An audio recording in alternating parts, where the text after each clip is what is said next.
Thank you. Anyway, wait lang, halika dito. Hindi ko tayo tumawag. May first kiss ka na ba? Oo, ay, kinikilig siya. Ay, namumula.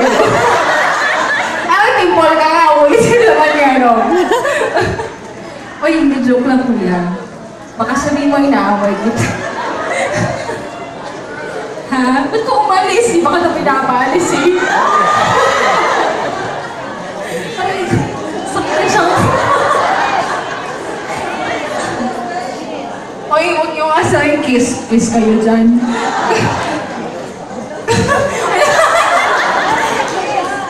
Seryoso ni kuya. Ano po pangalan niya, kuya? RJ po. Ano po? RJ? RJ. Taga-saan po kayo? Mindiola po. Saan po yun? Okay. Ay, may first kiss ka na ba? Ngayon pa lang daw. Bakit ngayon lang? Ilan taong ka na po? 22. Ay, magkaedad tayo. Wala kayong ganyan.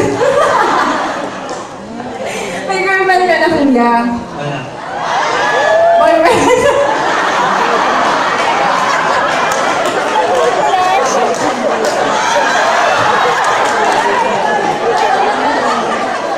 Ay ko.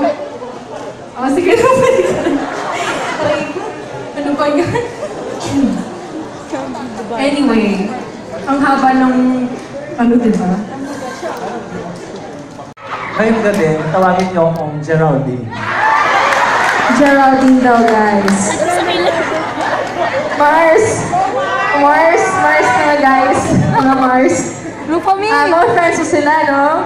Gano'n kayo katagal na magkakaibigan? College friend. College friends kayo. Ilan taong ka na? 23. So, you're a year older than me. Kailan mo naranasan ang first kiss mo?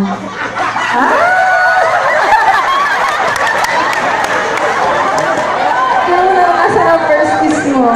Nung 14 ako. Oh my God, ang 14. Taray, bakla, oh.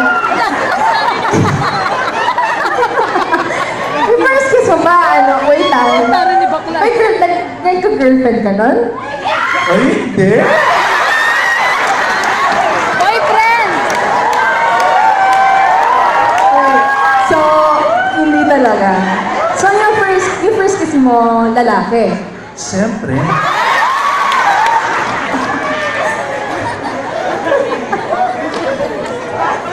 Paano? Paano? Saan? Kailan? Wait lang.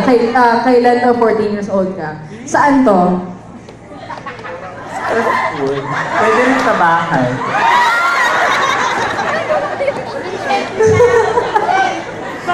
Sa school? Okay. Sa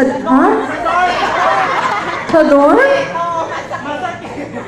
Sa school pero sa dorm. Paano? Paano siya? Paano? Kasi naglulukuhan kami. Hindi.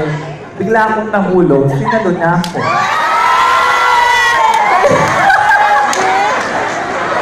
Anong klaseng hulog to? Literal ba to? May hugot ba to? Literal siya ang hugot. Okay. Paano ka nahulog? Siyempre, nagpahulog.